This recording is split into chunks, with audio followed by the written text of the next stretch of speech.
Liberty Tamil நேயர்களுக்கு வணக்கம். இன்று நாம் சந்திக்க இருப்பவர் தீக்கெதிர் ஆசிரியர் மதுக்கூர் ராமலிங்கம் அவர்கள். வணக்கம் சார்.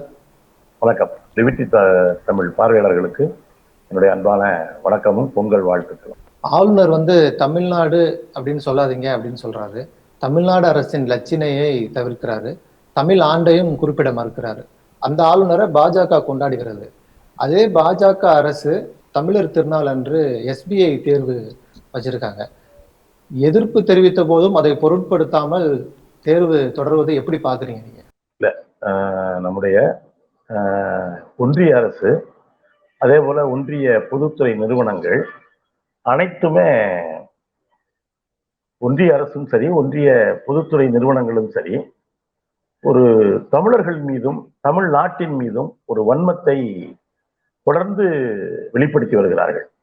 அதனுடைய ஒரு பகுதி தான் இந்த தமிழர் திருநாள், பொங்கல் திருநாள், உழவர் திருநாள் என்றெல்லாம் அழைக்கப்படுகிற பொங்கல் திருநாள் அன்று பாரத ஸ்டேட் வங்கி 13,000 பேரை தமிழ்நாட்டில் பாண்டிச்சேரியில தேர்வு எழுத சொல்லி அலைக்கழிக்கிறார்கள்.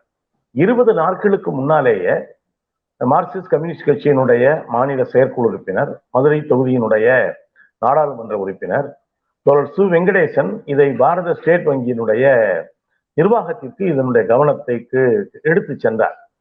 இந்த தேர்வு தேதியை நீங்கள் மாற்ற வேண்டும் என்று சொன்னார். அவர்களிடமிருந்து எந்த பதிலும் இல்லை. இந்த நிலையில்தான் நேற்று சென்னையில் இருக்கக்கூடிய பாரத ஸ்டேட் வங்கியினுடைய தலைமை அலுவலகத்திற்கு சென்று ஒரு மனு கொடுத்தார். இப்ப இந்த நிலையிலாவது மாற்றுங்கள் என்று சொன்னார். அவர்கள் மறுத்தார்கள். அதன் பிறகு ஒரு உள்ளிருப்பு போராட்டத்தை 24 மணி நேரத்துக்கு மேலாக நள்ளிரவு வரை அந்த போராட்டம் என்பது நடைபெற்றது. ஒரு வெளியே இந்திய ஜனநாயக வாலிபர் சங்க தோழர்கள் போராடினார்கள். உள்ளே தோழர் சு. வெங்கடேசன் உள்ளிருப்பு காத்திருப்பு போராட்டத்தை நடத்தினார். அதுல மார்க்சிய கம்யூனிஸ்ட் கட்சியினுடைய தலைவர்கள் செல்வா அவர்கள், எல். சுந்தரராஜன், இதுபோல வாலிபர் சங்கத்தினுடைய மாநில தலைவர் கார்த்தி உள்ளிட்டவர்கள் ஒன்றுமில்லை, நீங்கள் பதில் வருகிற வரை நாங்கள் காத்திருக்கிறோம் என்று சொன்னார்கள். நாங்கள் இதை அந்த சென்னை வங்கியினுடைய நிர்வாகி என்ன சொன்னாங்கன்னா, நான் மேலிடத்தினுடைய கவனத்துக்கு எடுத்து சென்றிருக்கிறேன், நான் பதில் வந்த உடனே சொல்றேன். நாங்கள் நள்ளிரவு 12 மணி வரை எந்த தகவலும் இல்லை.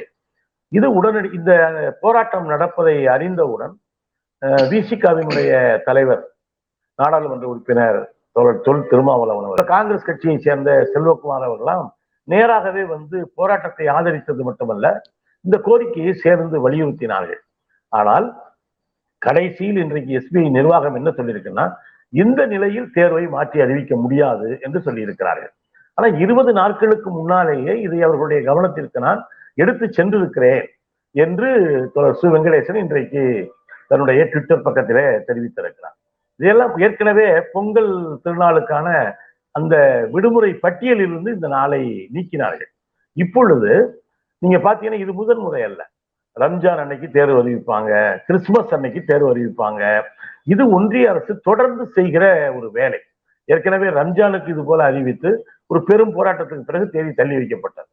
இது தமிழ் பொங்கல் திருநாள் என்பது ஜாதி கடந்து மதம் கடந்து உலகம் முழுவதும் இருக்கிற தமிழர்களால் கொண்டாடப்படுகிற ஒரு நிகழ்வு. இப்ப தீபாவளி கூட ஒரு மதம் சார்ந்த பண்டிகையாக இருக்கிறது. ஆனா இது ஒரு சமத்துவ பொங்கல்னு சொல்றோம், உழவர் திருநாள்னு சொல்றோம்.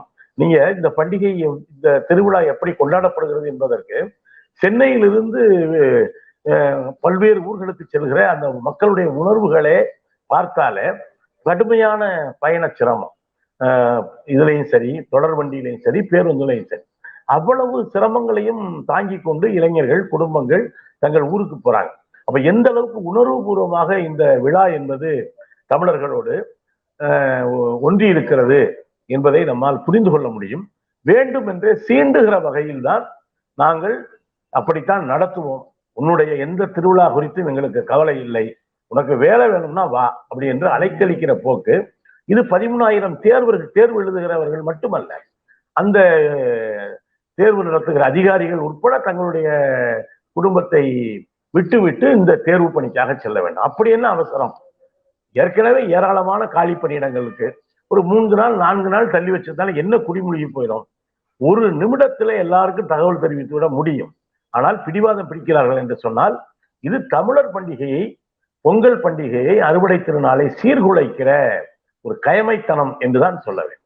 அது ஏற்கனவே வங்கியில எவ்வளவு காலி பணியிடங்கள் இருக்கிறது என்று நமக்கு தெரியும். ஒரு 4 நாட்கள் தாமதிப்பதால் ஒன்றும் வங்கி பணிகள் ஒன்றும் மூழ்கி போயிடாது.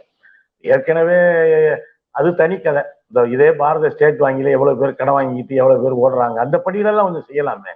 அந்த வாராக்கடன் சொல்லி எவ்வளவு பேருக்கு அதை அவங்க ரைட் ஆஃப் பண்றாங்க. இதே கல்வி கடன் வசூலிப்பதை அம்பானியினுடைய நிறுவனத்துக்கு கொடுத்து வசூலிக்க சொல்றாங்க. ஆனா அதே அம்பானி தான் பாரத ஸ்டேட் வங்கியில அதிகமா கடன் வாங்கிட்டு கொடுக்காதவர். ஒன்றும் இல்லை. இதை நான் என்ன கேட்கிறேன், ஓணம் பண்டிகை என்பது கேரளத்துல கொண்டாடப்படுகிற ஒரு நிகழ்வு. ஓணம் பண்டிகைக்கு அறிவிப்பாங்களா? அல்லது இந்த நம்ம வட இந்தியாவில் பிரபலமா கொண்டாடப்படுகிற அந்த வண்ண பூச்சிகளை கொண்டாடுகிற பண்டிகை, அந்த பண்டிகை அறிவிப்பாங்களா? அல்லது தீபாவளி அன்னைக்கு அறிவிப்பாங்களா? இது நினைத்தால் ஒரு 3 நாட்கள் தள்ளி வைப்பதனால் பாரத ஸ்டேட் வங்கியே ஸ்தம்பித்து விடும் என்றுதான் கருதவில்லை. 20 நாளைக்கு முன்னாலே கவனத்துக்கு கொண்டு வந்தாச்சுல்ல. எவ்வளவு தேர்வுகள் என்பது மாற்றி அமைக்கப்படுது. இயற்கை பேரிடர்களால தள்ளி வைக்கிறோம், தவிர்க்க முடியாம தள்ளி வைக்கிறோம். இது அவர்கள் சொல்கிற காரணம் பொருத்தமாக இல்லை என்றுதான் எனக்கு படுகிறது. பிரதமர் மோடி எங்கு போனாலும் தமிழை உயர்த்தி பேசுகிறார். தமிழுக்காக பாஜக தான் உழைக்கிறது அப்படின்னு பாஜக சார்ந்தவர்கள் சொல்றாங்க. இதெல்லாம் அவங்க எப்படி பார்ப்பாங்க? நிச்சயமாக தமிழர்கள் ஒரு பக்கம் பாஜக கம்பராமாயணத்துல ஒரு வரி உண்டு, பேசுவது மானம், இடை பேணுவது காமம் அப்படின்னு. வள்ளலார் என்ன சொல்லுவார்னா, உள் ஒன்று வைத்து புறம் ஒன்று பேசுவார், உறவு களவாமை வேண்டும் அப்படின்னு சொல்லுவார். பாரதியார் என்ன சொல்லுவார்னா, நடிப்பு சுதேசிகள் அப்படின்னு பேசுவார். இதெல்லாம் இவங்களுக்கு தான் முழுக்க முழுக்க போகும். தமிழ் மீது இவர்களுக்கு இல்லைன்னா ஒன்றிய அரசினுடைய அலுவல் மொழியாக இந்தி மட்டும்தான் இருக்கும்னு இவங்க சுற்றறிக்கை போடுவாங்களா? இப்ப கூட அரசியல் சட்டத்தினுடைய 8வது அட்டவணையில் இடம்பெற்றிருக்கிற தமிழ் உள்ளிட்ட மொழிகளை ஏன் ஒன்றிய அலுவல் மொழியாக அறிவிக்கக்கூடாது? இது மட்டும் இல்ல, தமிழ்நாடு அரசை நான் நெஞ்சார பாராட்டுறேன். தமிழ்நாட்டில் இருந்து கொண்ட தமிழக அரசினுடைய தமிழ்நாட்டு தேர்வு பணிகள்ல தமிழே தெரியாமல் தேர்வாகிவிட முடியும் என்பதற்கான ஒரு விதிவிலக்கு ஓ பன்னீர்செல்வம் ஒரு இடைக்காலத்துல முதல்வராக இருந்த பொழுது கொண்டு வரப்பட்டது. அதனால் தமிழ்நாட்டுக்கு இளைஞர்களுக்கு பெரிய பாதிப்பு. ஆனால் இன்னைக்கு நேற்றைக்கு ஒரு தமிழ்நாடு அரசு சட்டப்பேரவையில ஒரு தீர்மானம், ஒரு மசோதா நிறைவேற்றியிருக்காங்க. இதுக்கு ஆளுநர் உத்தரவு கொடுப்பாராங்கிறது ஒரு பக்கம் இருக்கு. ஏற்கனவே ஆன்லைனுக்கே ஒரு ஒப்புதல் கொடுக்காம இருக்காரு. இங்க 41 பேர் இறந்திருக்காங்க ஆன்லைன் ரம்மினால. நேற்றைய கணக்குப்படி 41 பேர் தமிழ்நாட்டை சேர்ந்தவர்கள், இளைஞர்கள், பொறியாளர்கள், காவலர்கள் இந்த ஆன்லைன் ரம்மியால இறந்திருக்காங்க. இப்ப இந்த பாத்தீங்கன்னா தமிழர்களுக்கு தமிழ்ல தேர்வு எழுதக்கூடாது, இந்தியில தான் எழுதணும் அல்லது ஆங்கிலத்திலாம் எழுதணும் என்று தமிழ்நாட்டு இளைஞர்களுடைய வேலை வாய்ப்பு கனவை ஒரு பக்கம் பறித்து கொண்டிருக்கிறார்கள். இப்ப நாளைக்கு என்ன நினைப்பாங்க தமிழ்நாட்டை சேர்ந்தவங்க, ஏன் பொங்கல் அதுவுமா எக்ஸாம் எழுத போறதா விடியா அப்படின்னு நினைக்கலாம். இதையும் தாண்டி வேணா நாளைக்கு பாருங்க 13,000 பேர்ல கிட்டத்தட்ட 70% பேர். ஏன்னா அது வாழ்க்கை நெருக்கடி. ஆனா இது ஒரு உணர்வுகளோடு சீண்டுகிற ஒரு பிரச்சனை அப்படின்னு தான் நான் பாக்குறேன். இப்போ சமீப காலமா தமிழ்நாட்டு அரசுக்கும் ஆளுநருக்கும் இடையேயான மோதல் உச்சம் பெற்றிருக்கு. இந்த சூழ்நிலையில இந்த தேர்வு வந்திருக்கிறது முன்னோடியே திட்டமிடப்பட்டதா இருக்குமா? நீ எப்படி பாக்க? தமிழர்களுடைய திருநாளையோ தமிழர்களுடைய உணர்வுகளையோ கணக்கில் எடுத்துக்கொள்ளல, வேணும்னே செய்யறாங்களா அப்படின்னு தெரியல. ஆனால் ஒரு தவறு என்று சுட்டிக்காட்ட பிறகு கூட அதை மாற்றிக் கொள்ளலாம் இல்லையா? நீங்க சொல்றீங்க இல்லையா, அவங்க தரப்பு வாதமாக இந்தியா புறம் ஏன் மாற்ற முடியாது? இது எத்தனையோ இதை மாற்றி அமைக்கப்பட்டிருக்கேன். இது நீங்க ஒரு நல்ல விஷயம் என்னன்னா, இந்த தமிழ்நாடு என்பதை தமிழகம் என்றுதான் அழைக்க வேண்டும் என்று ஆளுநர் கருத்து வெளியிட்ட பிறகு பொங்கல் திருநாளுக்கான தேநீர் விருந்துக்கு ஆளுநர் அனுப்பி இதுல தமிழக அரசினுடைய லட்சணையோ தமிழ்நாடு என்கிற பெயரோ இல்லாத நிலையில பொங்கல் வாழ்த்து செய்தியில தமிழ்நாடுன்னு குறிப்பிட்டிருக்கிறார். அப்ப தமிழ்நாட்டுல இது ஒரு கடுமையான எதிர்வினையை உருவாக்கி இருக்கிறது. நான் பாஜகவுக்கு இன்னொரு வகையில கூட சொல்றேன், நீங்க உண்மையிலேயே தமிழ்நாட்டுல கால்வன்னு நினைச்சீங்கன்னா இந்த மண்ணை புரிஞ்சுக்கங்க.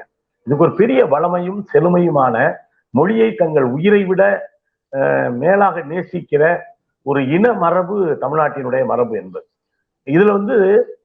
இதுல ஜாதி மதம் கடந்து தமிழர்கள் தமிழோடு பிணைக்கப்பட்டிருக்கிறார்கள். இதெல்லாம் அதே போல இது யாருடைய உணர்வுகளையும் கொச்சப்படுத்துறது இல்லை. இதே போல அவரவர் தாய்மொழியில அவங்க பிணைக்கப்பட்டிருப்பாங்க. இது போல நீங்க தொடர்ந்து தமிழர்களுடைய உணர்வுகளோடு சீண்டிக்கொண்டே இருந்தால், இங்க நாடு விடுதலை பெற்ற பொழுது இந்தியை திணித்த பொழுது எவ்வளவு பெரிய மொழி போராட்டத்தை தமிழ்நாடு முன்னெடுத்தது என்பதை வரலாறு இன்றைக்கும் பேசிக் கொண்டிருக்கிறது. இதே ஜனவரி 25 தான் மொழிப்போர் தியாகிகளுக்கான வீர வணக்க நாள் நடைபெற இருக்கிறது. தமிழர்கள் இந்தியாவோடு இணைந்துதான் வாழ விரும்புகிறார்கள். அதுதான் உண்மை.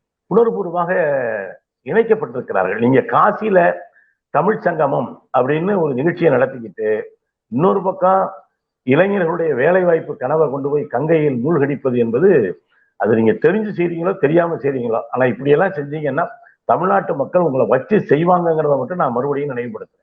உடனடியான ஒரு எதிர்வினைக்கு லிபர்டி தமிழ் அலைக்காட்சிக்கும் என்னுடைய நன்றியை தெரிவித்துக் கொள்கிறேன். மீண்டும் ஒரு முறை பொங்கல் திருநாள், தமிழ் புத்தாண்டு வாழ்த்துக்கள்.